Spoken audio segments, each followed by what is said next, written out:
많은 구절 읽느라고 수고 많았습니다. 저희가 아까 성막을 이렇게 세우라는 하나님의 지침을 하나씩 살펴보고 모형론적 해석 원리에 따라서 오늘 우리들에게는 이 하나하나가 어떤 의미, 어떤 메시지가 있는가 살펴보고 있는데, 오늘은 이제 제사장의 옷입니다. 제사장의 옷, 크게 그 가슴바지, 판결 흉패, 개혁개정판에는 한자로 판결 흉패라고 되어 있죠. 판결 가슴바지와 에봇, 겉옷, 줄무늬 속옷, 반, 띠 이런 것들을 만들려고 하시는데, 모양은 이렇습니다. 보시는 것처럼 수고스럽게 잘 만들어서 이렇게 제가 설명 안 할게요.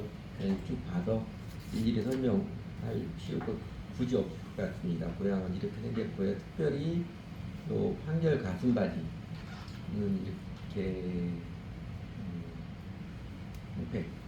가슴바지 12지파가 새겨진 보석들이 놓여 있습니다.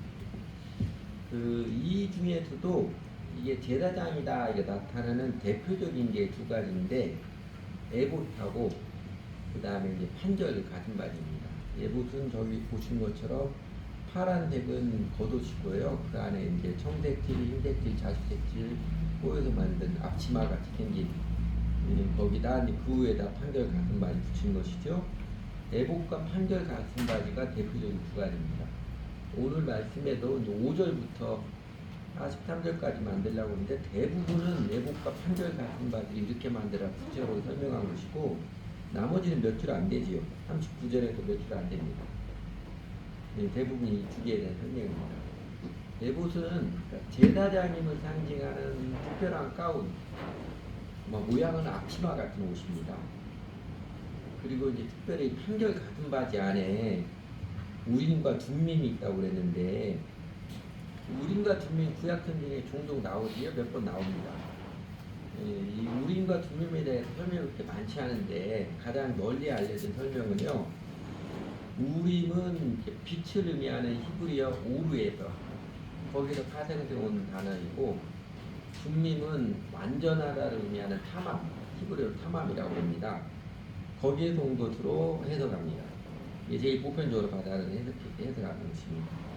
완전한 빛, 이게 우림과 둠밈을 통해서 하나님의 뜻을 분별하는 것인데, 완전한 빛이 조명되어서 하나님 뜻이 이것이다 이렇게 아는 것으로 연상을 해서 그런 해석이 제일 설득력이 있습니다. 이게 모양이 어떻게 생겼는지는 알려진 바가 없고요. 마치 우리가 그 주사위 두 개 던지는 것처럼 이것이냐 저것이냐 하나님 뜻을 분별하는 도구로 사용한 것을 추정합니다. 어떻게 사용했는지도 기록되어 있는 게 없습니다. 근데 여러분, 그 우림과 둠밈이 구약 제사장들이 판결 가슴바지 안에 꺼내가지고 이것이냐 저것이냐 어떤 게 하나님 뜻을 분별한다고 했는데, 오늘날 우리 그리스도는 하나님 뜻을 어떻게 분별합니까? 오늘날 그리스도는 하나님 뜻을 분별하는 것은 주사위 던지듯이 유행을 바라거나 또 주술적으로 분별하는 게 아니고요. 이거를 하나님 뜻을 주술적으로 분별하고 하는 것은 샤머니즘입니다. 제가 여러 번 여러분들에게 강조해서 말씀했던 것처럼 히브리서 5장에 있는 것처럼 이제 지각, 지성을 사용하여서 선악을 분별할 줄 알아야 되는 것이고요. 뭐가 옳은 것이고 뭐가 나쁜 것을 알아야 하는 것이고요.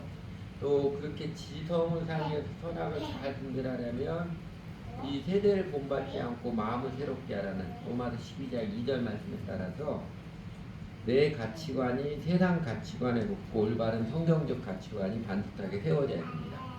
올바른 성경적 가치관이 반듯하게 세워지도록 뭐가 하나님의 뜻인지 잘 분별할 수 있습니다. 그런데 이제 제사장 옷,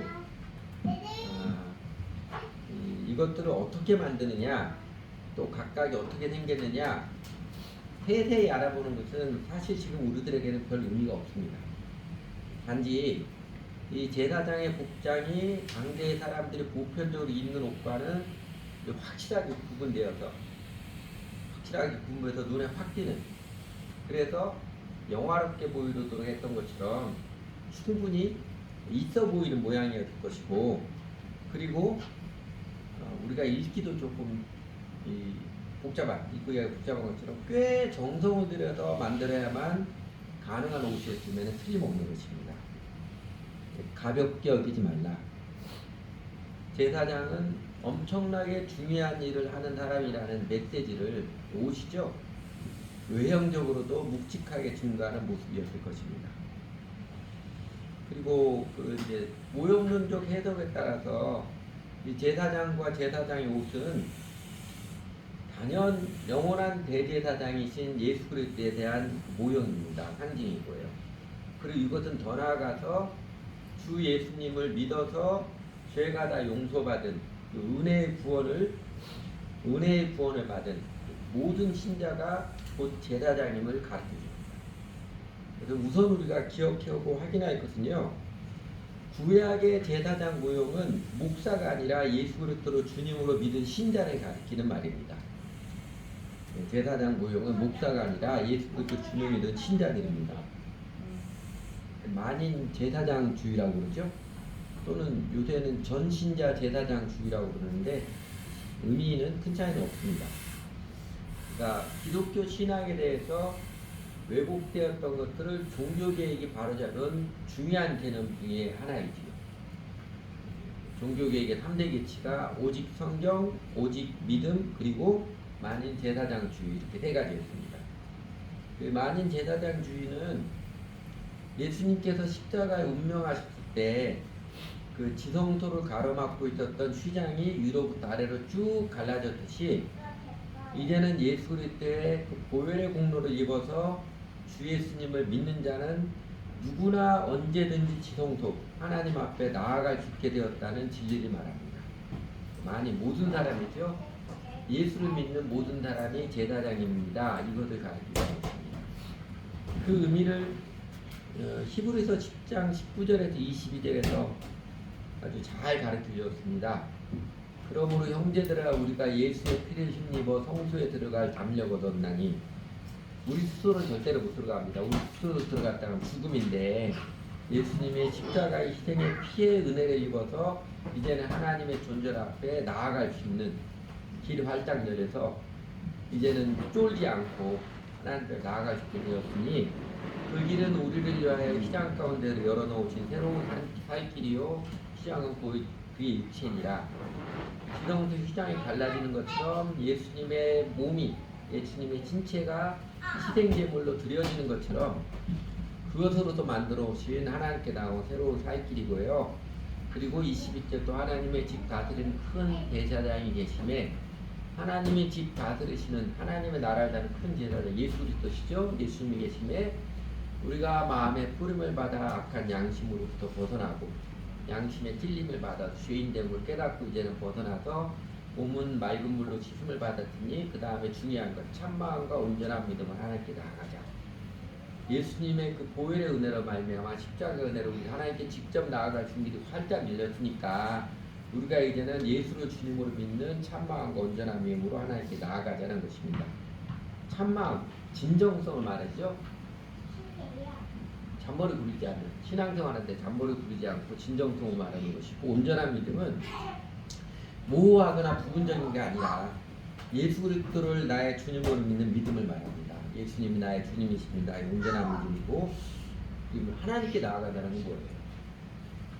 기도하면서 마음을 잘 집중하는 것, 그리고 교회당에서 예배드리고 기도해야 하는 것, 그것만이 아니고요, 하나님께 나아가는 예수 그리스도를 잘 따르며 살자는 것입니다.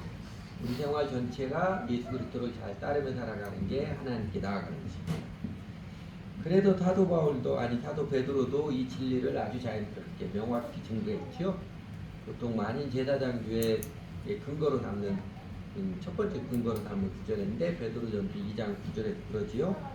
그러나 너희는 택하신 족속이요, 왕같은 제사장들이요, 거룩한 나라요, 그의 소유가 된 백성이니, 이제는 예수 그리스도의 믿자들 모두는 하나님께서 택하신 족속이고 왕같은 제사장들이고 거룩한 나라고 그의 하나님의 나라의 백성이라고 선포합니다. 다시 반복하면요, 여기에도 너희 왕같은 제사장들은 목사를 가리키는 게 아닙니다. 신자들을 가리키는 것입니다. 목사 타이틀이 있든 없든 간에 예수 그리스도를 주님으로 믿고 따르는 모든 신자들이 왕같은 제사장입니다. 예수를 믿는 자는 모두가 하나님께 직접 나아갈 수 있는, 그리고 나아가야 하는 오늘의 제사장입니다. 구약의 제사장은 제사장임을 이렇게 외형적인 것, 화려한 옷을 통해서, 특별한 옷을 통해서 외형적으로 했지만, 이 외형적인 것은 모형과 그림자이고요. 실체는 뭐예요? 믿는 자들의 내면의 마음에서부터 자연스럽게 태도, 행동까지 세상 사람들과 구분되는, 거룩해지는 것, 고상해지는 것을 말합니다. 그러니까 구약의 제사장으로서 아주 정교하게 정성을 잘 만들어 했던 것은 어떤 의미예요? 우리 내면의 마음에서부터 자꾸 외적으로 티내려고 그러는 게 아니라 내면의 마음에서부터 태도 행동까지 세상 사람들과 다르게 살아가는 예수님을 닮은 사람으로 정성스럽게 잘 세워가십시오. 그 믿음입니다. 또 구약의 제사장들은 일시적인 제사 의식 또는 행사로 성소 지성소로 나아갔지만 그건 역시 모형이고 영원한 실체는 뭐예요?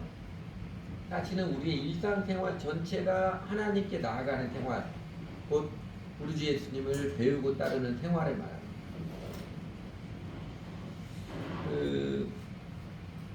제사장의 옷은 이렇게 일시적 외형적 모형일 뿐이고, 이를 통해서 결국 예수님을 통해서 한이 드러나고 또 예수님께서 가르쳐 주시고 깨우쳐 주신 영원한 실체의 메시지는요, 사람은 예수 그리스도로 옷 입어야 한다. 예수 그리스도로 옷 입어서 세상 사람들과 구별되게 살아야 한다. 그 이야기입니다. 예수 그리스도로 옷 입는다. 이것도 이제 비유적이고 상징적 표현이지만, 어쨌든 인간은 예수 그리스도로 옷 입어야 인간답게 살 수 있다. 인간은 예수 그리스도로 옷 입어야 하나님의 은혜를 입어서 진정으로 고상하고 아름다운 삶을 살 수 있다. 이 진리를 가르칩니다. 사실은 예수님께서 직접적으로 이런 은유적인 표현, 나를 옷 입어야 한다, 이렇게 말씀 적은 없었습니다. 그러나 사도 바울은 종종 이 믿음의 진리를 예수 그리스도로 옷 입으라는 표현을 사용했습니다. 예수님은 사실 그보다 더 진한 표현, 더 강렬한 표현을 사용했죠. 내 살과 내 피를 먹고 마시지 않는 자는 나와 상관이 없느니라, 이런 식으로 말입니다. 그 구약의 모형, 제사장의 옷이 가르쳐주는 믿음의 진리, 바울이 예수 그리스도로 옷 입으라 이렇게 표현한 것은 직접적으로 두 구절 말씀이 있습니다. 그 두 구절 말씀이 하나는 갈라디아서 3장 27절이에요. 누구든지 그리스도 합하기 위하여 침례를 받은 자는 그리스도로 옷 입었느니라. 로마서 13장 14절, 13절 14절, 이 어거스틴 회심했다고 해서 유명한 말씀이죠. 오직 주 예수 그리스도 옷 입고 정욕을 위하여 육신에도 도모하지 말라. 이렇게 두 말씀입니다. 그러므로 우리는 제사장 옷을 이렇게 특별하게 정성스럽게 잘 만들어서 입어라 가르쳐 주시는 그 옛 지침을 통해서 오늘 우리들에게는 예수 그리스도 옷 입으십시오. 요 메시지를 받고요. 구체적으로 이 갈라디아 3장 27절과 로마서 13장 14절 두 말씀이 가르치는 바를 살펴보고자 합니다. 이런 것입니다. 그래서 제사장의 옷을 특별하게 정성을 들여 잘 만들라는 지침이 가르쳐주는 메시지 첫째는요, 예수 그리스도를 진짜로 참되게 믿으십시오. 예수 그리스도를 진짜로 참되게 믿으십시오. 갈라디아 3장 26절 27절이었습니다. 너희가 다 믿음으로 말미암아 그리스도 예수 안에서 하나님의 아들이 되었으니 누구든지 그리스도 합하여 침례를 받은 자는 그리스도로 옷 입었느니라. 누구든지 하나님의 구원의 은혜는 사람을 차별하지 않습니다.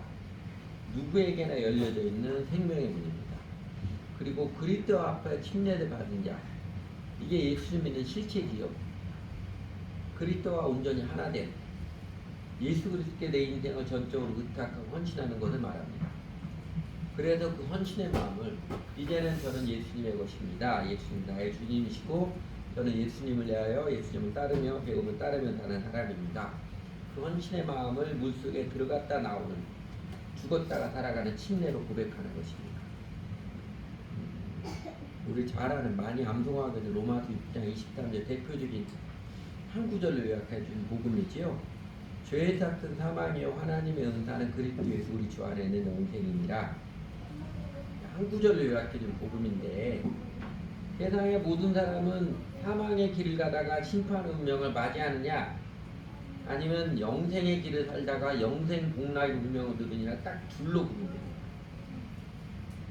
죽을 맛의 인생, 사망의 자리, 심판의 운명에서 건져냄을 받아서 오늘도 내일도 현재도 미래도 영생 환희를 누리며 영생의 감격을 맞이하는 길은 오직 예수를 주님으로 믿고 따르는 길입니다. 그 예수를 믿는다는 것은 뭔지도 모른 채 영접기도 한번 따라한다거나 그냥 교회 오래 다니면 되는 게 아니고요. 그게 아니고요. 이제까지는 언제나 나를 위해서 내 마음대로 내 판단대로 심지어 교회 생활도 내 판단대로 사는 인생길을 이제는 버리고요. 내 인생을 주 예수님께 헌신하고 주 예수님을 따르는 삶으로의 방향전환, 그 회심입니다. 이 회심 있는 사람이 진정으로 예수를 믿는 사람입니다. 제가 좀 게으르고 어설펐어도 요새 좀 그런 생각이 듭니다. 주님 앞에 서면 이대로 서면 부끄러울 것 같아서 더 늦기 전에 그래도 열심히 사는 척이라도 해야 된다. 속으로 그렇게 생각하는데, 어쨌든 전도자로 살고 제자 사람자로 살라고 했는데 돌아보니까 충성되지 못한 게 훤히 보여가지고 그래서 조금 마음이 쫓기는 마음이 있습니다. 제가 좀 게으르고 어설퍼도 그래도 벌써 40년 전도자의 삶을 배운 지 40년이 넘었는데, 전도자 살면서 그러면서 그동안 하나님께서 깨우쳐 주신 소중한 진리, 참 감사한 깨달음과 확신의 선물이 이것입니다. 내가 잘 몰라서 예수 믿는 것도 너무 가벼운 것으로 전했었구나. 이 사람 마음이 예수님 그렇게 주님 온전히 의탁하는 마음이 아닌데 빨리 영접 기도하라고 닥달을 하고 그랬었구나. 그리고 이 빛과 성령교회 이제 30년 됐는데, 저희 빛과 성령교회에도 침례를 준 사람들에서 내가 너무 쉽게 침례를 주었었구나. 이게 제 반성입니다. 복음 믿음이 엄청나게 소중한 진리니까 그 가치에 합당하게 싸구려로 뿌리지 않고 정말 귀중하고 진정으로 전하고 증거해야 한다는 깨달음을 갖게 된 게, 또 그렇게 전할 수 있는 차분한 용기의 마음을 갖게 된 게 제일 큰 선물이라고 받아들여집니다. 이제는 사람들이 예수님 믿겠다고 하는 사람들에게 이렇게 전합니다. 예수를 믿는 것은 주 예수께 당신의 인생을 온전히 의탁하는 것입니다. 정말로 그렇게 예수님께 헌신해서 이제는 당신 자신을 위해 살지 않고 예수를 위해서 정말로 사시겠습니까? 이 질문을 꼭 물어봅니다.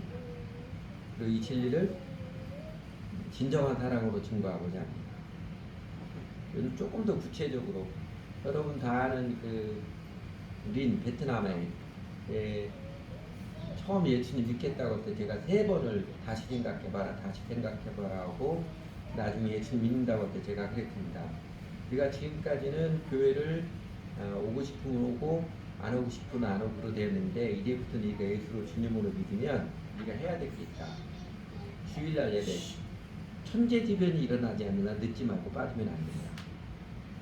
또 하나는 그 친구 그때도 알바해서 돈 벌고 했으니까 예수님이 주니까 네가 버는 알바에서 11 정도 호박박 드려야 된다. 또 하나, 네가 이제 예수님이 주니까 아침 저녁으로 주님께 인사를 드려야 된다. 인사는 어떻게 드려요? 물어보더라고요.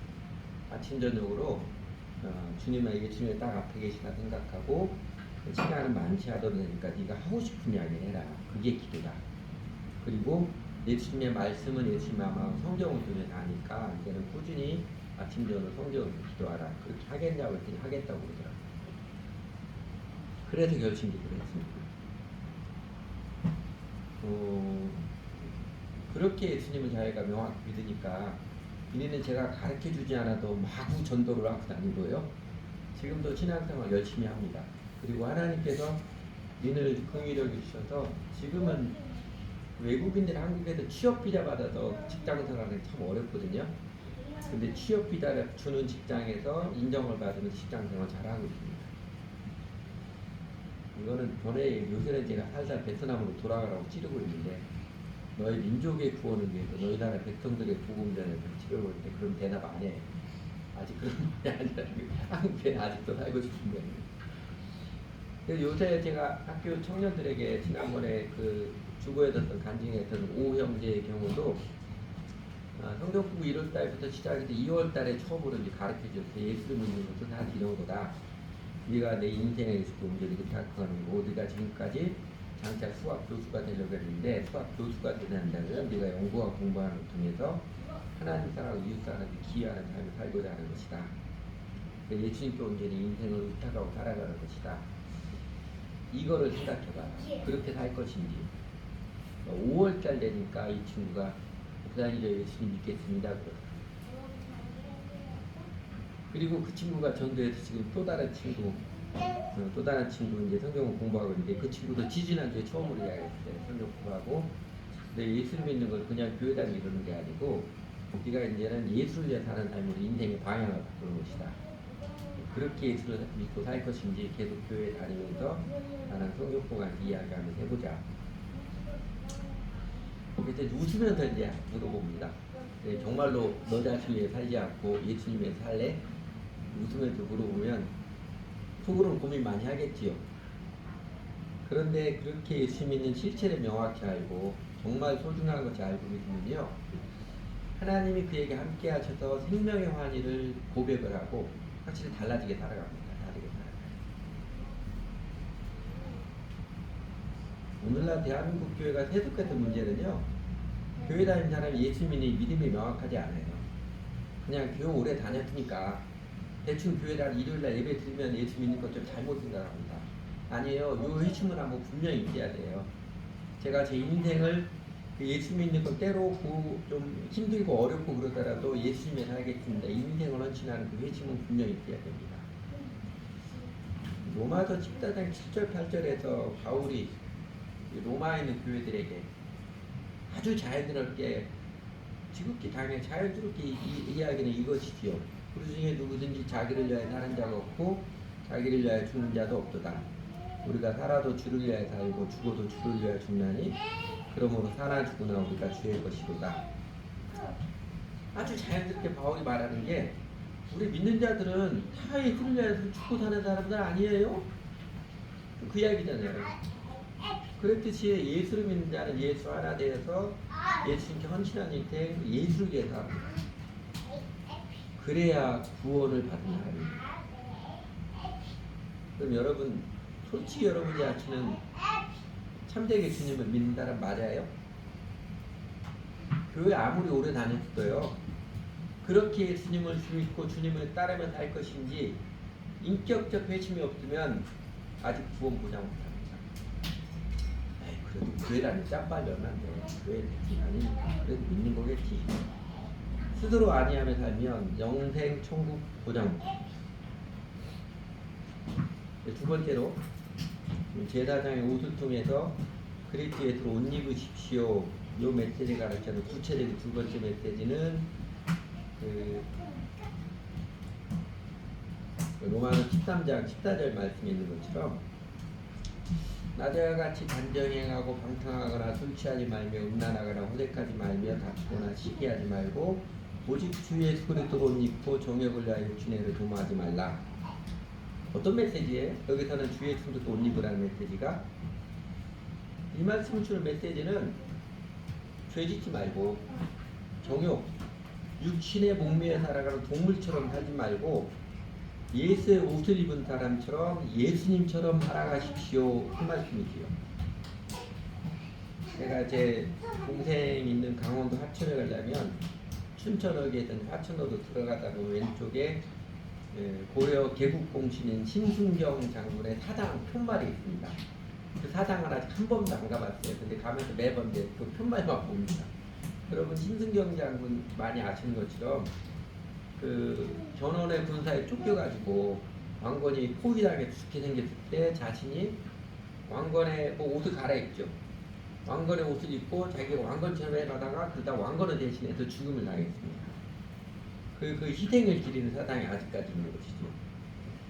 여러분 예수 그리스도로 옷 입는다는 것은 그처럼 예수님처럼 살아가기를 배우고 익히는 추구하며 사는 삶을 말합니다. 어쩌면 침례를 받은 자, 어쩌면 진짜로 침례를 받은 자, 예수 그리스도를 주님으로 믿고 따르기로 인격적으로 핵심을 한 신자의 자연스러운 삶의 연속입니다. 그럼 예수님처럼 살아간다는 건 뭐냐? 예수님처럼 살아간다는 것, 주 예수님께서 제일 큰 계명이라고 가르쳐 주셨던 것처럼 이게 제일 큰 계명이다. 이거 좋은 율법과 선지자의 강령이라 했던 것처럼 하나님을 제일 사랑하고 내 이웃을 내 몸까지 사랑하는 것이 이제는 내가 살아가는 동기와 목적이 내 체면이나 욕심이나 야망이 아니라 하나님을 사랑하고 이웃을 사랑하는 사랑으로 살아가는 삶을 말합니다. 조금 더 실제적으로 이야기해서 한 예를 들면 구약 성경 한 예를 들면 예레미야가 그 여호야긴 양에게 깨우쳐준 거죠. 내가 남보다 100향목을 더 많이 더 경쟁한다고 해서 내가 도적으로 왕이 될 수 있겠느냐? 내 아버지는 그렇지 않았다. 내 아버지가 먹고 마시지 않았느냐? 법과 정의를 실천하지 않았느냐? 내 아버지가 이렇게 막 잔치하고 이러지 않고 단순하게 먹고 마시지 않았느냐? 그리고 법과 정의를 실천하지 않았느냐? 그때 그가 형통하였다. 그는 가난한 사람과 억압받는 사람의 사정을 헤아려서 철회해주면서 잘 살지 않았느냐? 바로 이것이 나라가 아는 것이 아니겠느냐? 이것이 가르쳐 주는 것처럼 예수를 또 옷 입고 살아가는 또 하나의 측면은요, 이제 예수를 주님 오신 자라서 예수님 살아간다는 것은 이제는 내가 높아지고 내가 인정받고 내 자랑하기 위해서 경쟁으로 살지 않고 정의의 길, 이웃을 사랑으로 살아가는 그 길을 따르는 일입니다. 여러분도 많이 보고 아시겠지만 목사가 되어도 선교사가 되어도 사실은 자기 자랑하고 싶어서 자기 명예, 자기 성공을 내던 사람들이 많은 게 오늘날 대한민국 교회가 세속화된 단면입니다. 무슨 일을 하든지 무엇을 하든 이제는 나를 위하여 살지 않고 하나님을 사랑하는 정직의 길을 따르며 이웃을 살아가는, 특히 약자들을 돌보며 살아가는 길이 생명의 길이고 예수님으로 옷 입고 살아가는 길입니다. 사도 바울은 이처럼 예수님처럼 살아가는 삶의 원리를 짧은 한마디로 이렇게 가르쳐 주었지요. 오직 사랑 안에서 참된 것을 하여 범사에 그에게까지 자랐지라. 그는 뭐르니 곧 그리스도라. 하나님 살아가는 데서 제일 구체적인 측면이요, 정직하게 정의를 추구하며 살아가는 것입니다. 내 작은 삶의 영역에서부터 하나님 말씀의 길을 정직하게 정의롭게 살아가는 추구하는 것입니다. 네, 여러분 이런 설교 들으면 여러분도 나도 예수님처럼 살고 싶다는 소망, 열망이 막 일어나요, 피어나요? 아니면 또 그 말씀 부담스러운 느낌이 찾아와요. 예수를 믿는 자는 오늘의 제사장으로서 이렇게 예수 그리스도 옷 입고 예수 그리스도로 옷 입은 삶을 추구합니다. 곧 예수 그리스도께 내 인생을 드리는 헌신의 결단을 기쁘게 드린 사람이고요. 그리고 자연스럽게 예수님처럼 살아가기를 배우고 추구하는 인생을 살아가는 자입니다. 그리고 하나님께서는 정직한 신자 인생에 예수 그리스도 옷 입은 자, 예수 그리스도 옷 입은 삶을 추구하는 자에게 하나님이 정말로 함께 해주셔서 영생이 무엇인지, 하늘의 기쁨이 무엇인지, 하나님의 권능이 어떠한 것인지, 무엇보다도 하나님의 사랑이 얼마나 아름답고 놀라운 것인지를 체험하여 알게 해주십니다. 그 생명의 은혜가 있기에 예수를 주님 믿고 따르는 자는 세월을 흘러갈수록 어느 때에도 소망 가운데 즐거워하고, 그리고 항상 세상의 차가움이 극심할 때에도 즐거워하며 노래하며 살아갑니다. 그리고 하나 더 있습니다. 구약 제사장의 모형에서 우리가 놓치지 말아야 될 또 하나의 중요한 메시지가 하나 더 있습니다. 여러분, 구약 제사장은 제사를 드리는 게 주 임무인데, 이 제사장들이 자기를 위하여 제사를 드리나요? 다른 사람을 위하여 제사를 드리나요? 이스라엘 민족을 대표해서 자기네 민족을 위해서 다른 사람들이 하나님 화목하도록 제사를 드리는 사람이 제사장입니다. 그래서 아까 보았던 베드로전서 2장절 사도 베드로 고백에도 그러나 너희는 택하신 족속이요 왕같은 제사장들이요 거룩한 나라 그의 소유가 된 백성이니 이는 하나님께서 우리를 그렇게 왕같은 제사장 택하신 족속 거룩한 나라로 이렇게 불러주시는 이유는요. 뭐 때 뭐라고 그래요? 너희를 어두운 데서 불러내어 그 기한 밑에 들어가게 하시니 예수 그리스도죠. 예수 그리스도 아름다운 덕을 선포하게 하십니다. 네가 잘 먹고 잘 살고 평안하게 살려고 그렇게 부르십니다. 그게 아니고요. 그렇게 왕같은 제사장이고 거룩한 나라를 부르신 하나님의 뜻은 우리를 죄악의 어두운 가운데서 건져내셔서 이제는 하나님의 생명의 배트에 들어가며 살게 하신 예수님의 아름다운 덕을, 예수님의 복음을, 예수님의 사랑을 증거하며 선포하며 살게 하기 위함이라는 것입니다. 오늘의 제사장 그러므로 그리스도는요, 세상이 하나님과 화목하도록, 다른 사람들이 하나님의 생명을 누리며 살아가도록 타자를 위한 사랑의 소명, 사랑의 특권을 받은 자입니다. 하나님께서 우리를 구원하셔서 하나님의 백성으로 부르시면 너 잘 먹고 잘 살아라고 부르신 기복신앙이 아닙니다. 하나님의 부르심은 내 필요는 네가 염려하고 연연하지 않아도 내가 다 채워줄 테니까 너는 먼저 그의 나라 그의 일을 구하며 살아라. 하나님 사랑을 이웃 사랑을 삶을 살아가라. 이타적인 삶, 자기를 잊어버리고 자기 자신에 대한 것을 온전히 하나님께 맡기고 영원한 가치, 하나님의 정의와 평화와 생명의 통치가 이 땅에 임하는 고결한 의미의 삶으로 부르시는 것입니다. 예수님께서 종종 장터에서 놀고 있는 사람들을 추수하는 일꾼으로 부르심으로 비유했듯이 구원의 길은 그렇게 내 필요, 내 욕심, 내 자랑만 쫓아가는 삶에서 돌이켜서 하나님 나라가 이 땅에 임하는 하나님의 일에 참여하는 인생길입니다. 이 고상한 믿음의 삶, 영생을 드리는 진정한 의미 약속에 따라 그래서 우리 진정으로 믿는 자들은 세상에 하나님의 나라가 임하도록 우선 꾸준히 기도하며 살아갑니다. 초대교회 사람들이 함께 모여서 함께 기도하는 것, 예수님께서 이렇게 기도하라는 가르침에 따라서 가르치는 기도에 우선적으로 헌신하였듯이 말입니다. 그리고 우리는 우리 이웃들에게 사랑의 태도로서 또는 사랑의 손길을 나누는 삶으로서 그리고 기회가 주어질 때마다 예수님의 십자가의 사랑의 복음을 전함으로써 우리 이웃들이 마침내 하나님과 화목하도록 그리고 우리 함께 예수님을 따르며 살도록 전도자의 삶, 오늘의 제사장의 삶을 배우고 축구하며 살아갑니다. 그렇게 주의 우리 예수님의 지상명령에 따라서 기도하며 우리 이웃들을 위하여 기도하며 사랑으로 붙들어주며 그리고 복음을 전하며 예수님의 도를 나누는 제자를 삼는 삶을 살아가는 자가 바로 예수 그리스도를 옷 입은 자, 오늘의 진정한 제사장들입니다. 그리고 그 삶의 길을 따라가며 우리는 우리 주 예수님께서 볼지어다 내가 세상 끝날까지 너희와 항상 함께 있으리라, 이 약속이 내 삶에서도 실현되고 체험되어서 아무리 주변 사람이 나를 힘들게 하는 것 같고 세상이 아무리 차가울지라도 하나님이 함께 하시는 그 손길 때문에 최고의 가치와 행복을 얻고 누리며 살아가는 것입니다. 하나님께서는 이렇게 멋진 삶, 생명의 환희와 능력의 감격을 실제로 누리는 영생의 삶을 우리를 초청하십니다. 광야 이스라엘 백성들에게 너희가 정성을 다해 성막을 잘 지어라 가르쳐 주듯이 우리들에게는 하나님과 함께 살아가는 아름다운 삶, 주 예수님께 목숨 걸고 따르는 고상한 삶 잘 세워가라. 그 믿음의 삶 잘 세워가라. 생명의 길로 우리를 초청하십니다. 여러분은 어떻게 응답하며 살고 싶은지요? 기도하지요.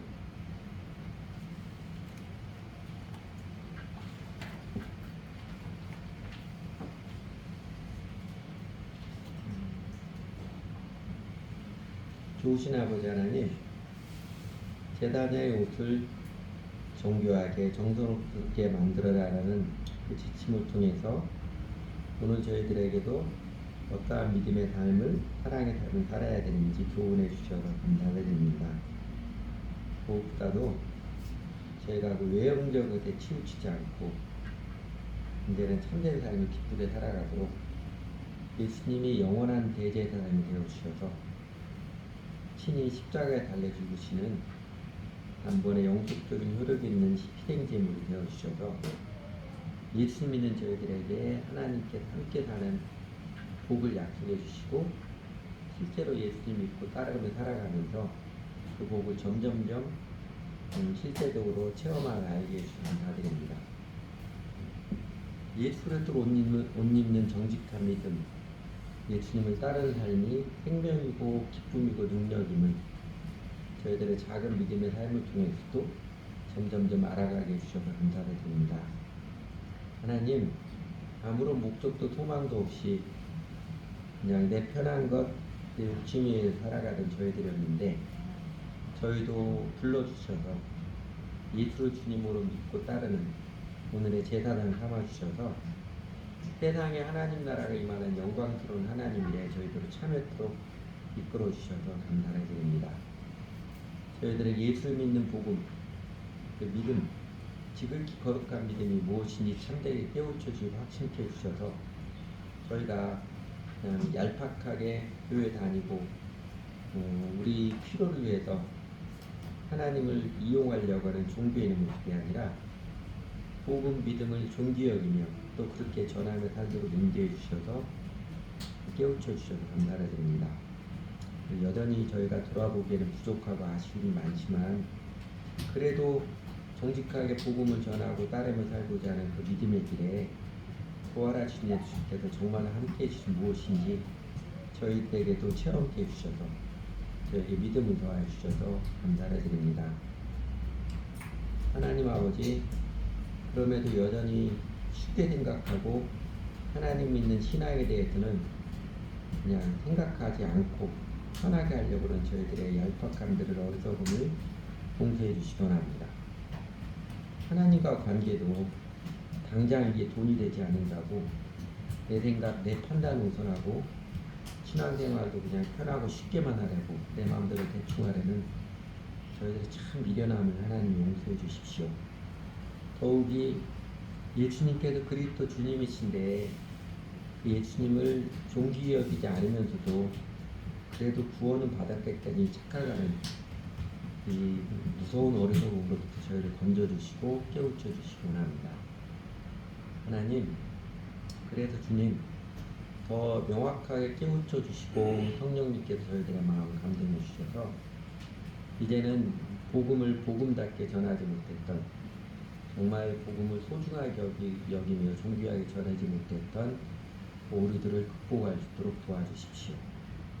세상 성장 논리에 치여서 지극히 거룩한 믿음을 어떻게든지 사람들 붙들어 주려고 대충 모호하고 쉽게 전하고 가르쳤던 그의 죄악임을 깨닫고 회개하는 물결들을 저희 가운데 대한민국 교회 가운데 일으켜 주시기 원합니다. 하나님 아버지, 저에게 복음의 진리를 예수님의 주님 되심이 얼마나 놀라운 것인가 더 밝히 깨우쳐 주시고 알게 해주셔서 저희들에게 복음을 정직히 전하는 용기와 또 이웃의 영혼들을 진정으로 사랑하는 사랑의 마음을 크게 감동해 주시기 원합니다. 저희가 참마음과 온전한 믿음으로 하나님께 나아가기를 즐거워하며 기뻐하며 살아가도록 저희를 지도하시고 인도해 주시기 원합니다. 그래서 저희들이 작은 삶일지라도 광야 이스라엘 백성들이 성막을 정성 들여서 수고하며 지었던 것처럼 저희도 예수 그리스도를 주님으로서 따르는 삶을 기꺼이 수고하며 정성스럽게 들어갈 때 하나님께서 세상을 구원하시는 세상에 하나님 나라게 하시는 영광스러운 일에 저희도 띄워주시는 저희도 참여케 해주시는 그 감격을 그 영광을 누리며 살도록 이끌어 주십시오. 그렇게 노래하며 살아가도록 저희를 인도해 주십시오. 예수님 이름으로 기도드렸습니다.